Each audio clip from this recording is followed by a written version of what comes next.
এই যে ঘুষ নেওয়ার যে সিস্টেম, উনি ওনার সামনে এটা হয় এবং উনি এটা প্রতিবাদ করেন। পদ্মা এক্সপ্রেস ট্রেনে রসিদ ছাড়া যাত্রীদের কাছ থেকে টাকা আদায়ের প্রতিবাদ করায় রাজশাহী বিশ্ববিদ্যালয়ের এক শিক্ষার্থীকে মারধরের অভিযোগ উঠেছে টিটির বিরুদ্ধে। এ ঘটনার প্রতিবাদে ২১ জুলাই ক্যাম্পাস সংলগ্ন রেললাইন অবরোধ করেছেন শিক্ষার্থীরা। একই সঙ্গে অভিযুক্তদের দ্রুত শাস্তির দাবি জানানো হয়েছে। অভিযোগ অনুযায়ী পদ্মা এক্সপ্রেসের দায়িত্বরত টিটি সরকারি রসিদ ছাড়াই যাত্রীদের কাছ থেকে অর্থ নিয়ে টিকিট ছাড়া ভ্রমণের সুযোগ দিচ্ছিলেন। বিষয়টি দেখে রাজশাহী বিশ্ববিদ্যালয়ের আইন বিভাগের 2019-20 শিক্ষাবর্ষের এক শিক্ষার্থী প্রতিবাদ করেন। প্রত্যক্ষদর্শীদের দাবি, প্রতিবাদের জেরে ওই শিক্ষার্থীকে প্রকাশ্যে মারধর ও লাঞ্ছিত করা হয়।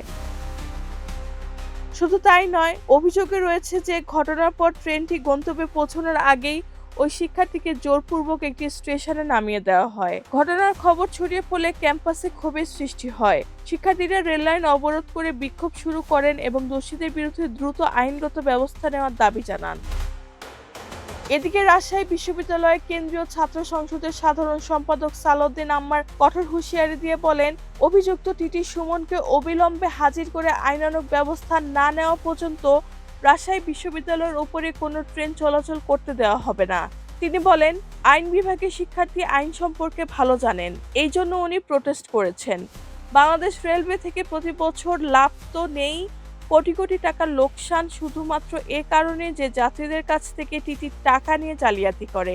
এই ঘুষ নেওয়ার যে সিস্টেম, এটার প্রতিবাদ করেছে। তো আমাদের দাবিটা খুবই স্পষ্ট, এই মানুষটাকে হাজির করবে রেল কর্তৃপক্ষ।